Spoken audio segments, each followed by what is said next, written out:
Hello everyone, সবাইকে স্বাগতম করছি আমাদের প্রথম লেকচারে। আমি জয়িতা ব্যানার্জি, আপনাদের ফ্রিল্যান্স ইনস্ট্রাক্টর।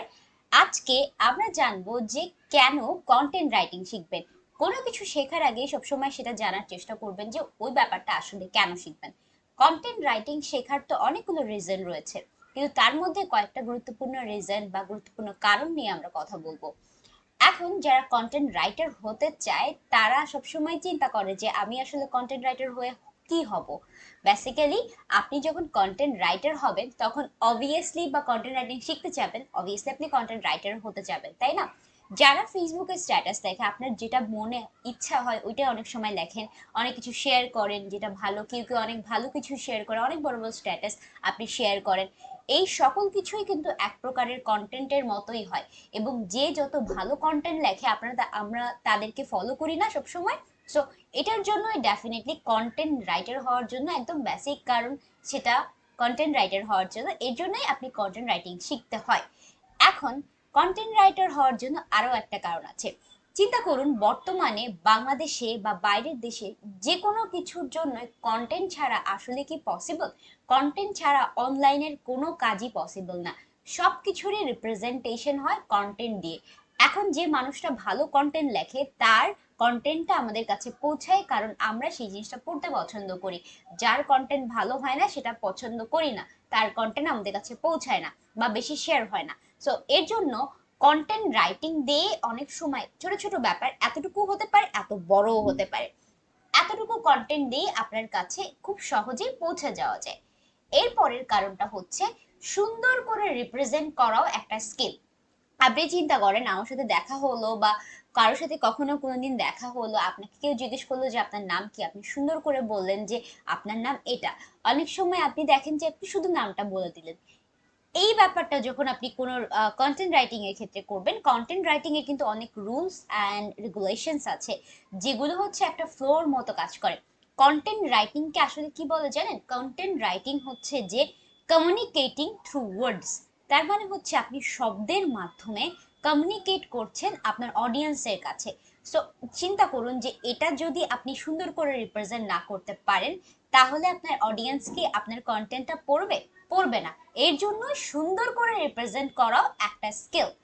এর পরেরটা আমরা সবাই জানি যে সিভি থেকে কভার লেটার, সিভি রাইটিং করে যারা, কভার লেটার লেখে যারা, প্রোফাইল লেখে যারা, সাধারণত আপনি যখন ফ্রিল্যান্সিং এ প্রোফাইল বানাবেন তখনও কিন্তু আপনার কন্টেন্ট লেখা লাগবে। ওয়েবসাইটে ব্লগ লেখে যারা, যারা ব্লগ রাইটার হতে চায় তাদের জন্য, সোশ্যাল মিডিয়াতে যারা ক্যাপশন লেখে, বিভিন্ন ব্র্যান্ডের ডিজিটাল মার্কেটিং এ ইত্যাদি অসংখ্য অসংখ্য ব্যাপার রয়েছে যেগুলোতে আপনার কন্টেন্ট রাইটিং করা লাগে। এখন আপনি যদি এটা শিখেন, তাহলে এটা শিখে আপনি এই সব, জাস্ট চিন্তা করেন, এই সকল সেক্টরে আপনি কাজ করতে পারছেন।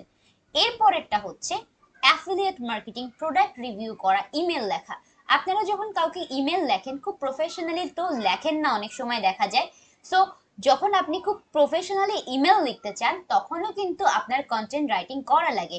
এরপর চিন্তা করেন অ্যাফিলিয়েট মার্কেটিং এর কথা। যারা অ্যাফিলিয়েট মার্কেটিং করে আমাজনের ক্ষেত্রে বা বিভিন্ন ক্ষেত্রে, সো তাদের ক্ষেত্রেও কিন্তু কন্টেন্ট লাগে, কারণ কন্টেন্ট দিয়েই তারা প্রোডাক্টকে কি করে, প্রোডাক্টকে রিপ্রেজেন্ট করে। আবার প্রোডাক্ট রিভিউ, আপনারা অনলাইনে অনেক মানুষকেই দেখেন যে বিভিন্ন ধরনের স্পন্সরশিপ করে, তারা বিভিন্ন কন্টেন্টের মাধ্যমে আপনাদেরকে ওই প্রোডাক্টের ভ্যালু বোঝায়। এটাই হচ্ছে প্রোডাক্ট রিভিউ, যেটা আপনি কি করতে পারেন, একটা কন্টেন্টের মাধ্যমে রিপ্রেজেন্ট করতে পারেন। এটা তো গেলই। এখন আপনাদেরকে একটা খুব এক্সাম্পল দিচ্ছি, আমি একটা খুব ভালো এক্সাম্পল হতে পারে। এই যে একটা ইমেজ দেখছেন, আপনি একবার চিন্তা করেন একটা মিনিট সময় নিয়ে যে এই ইমেজটা দিয়ে কি বোঝা যাচ্ছে, বা এই ইমেজটা দিয়ে আপনি কি কিছু বুঝতে পারছেন? আমার মনে হয় আপনারা মনে মনে অলরেডি উত্তর দিয়ে দিচ্ছেন যে না আপু, আমি বুঝতে পারিনি, আমাকে একটু বুঝিয়ে বলুন যে এটা দিয়ে কি বোঝানো হচ্ছে।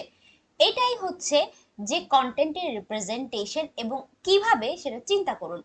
এখন যদি আমি এই জিনিসটাকে একটা ইমেজে নিয়ে আসি, সেটা হচ্ছে যে উপরে এই ইমেজটা দিলাম, নিচে লিখলাম উইশ গ্রান্টেড, তারপর লিখলাম ever wish work was less work, we have combined all task in one place, making it easy to see what needs doing, download here. তারপর ধরুন কোনো অ্যাপের একটা আমরা কি দিয়ে দিলাম, লিংক দিয়ে দিলাম এখানে।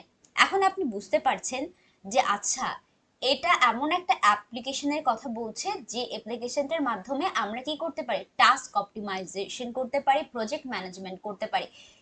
এই লেখাটা বা এই ছোট ব্যাপারটাকে কপিরাইটিংও বলে, কিন্তু চিন্তা করুন এই ছোট লেখাটা যদি না থাকতো, উপরের এই যে ইমেজটা দিয়ে আপনি কি বুঝতে পারতেন? বুঝতে পারতেন না।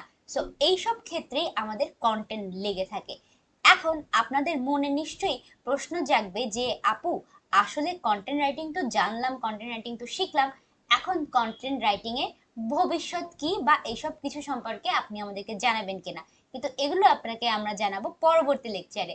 সো টিল দেন সবাই ভালো থাকুন, সুস্থ থাকুন। This is your mentor Joyita Banerjee, signing out.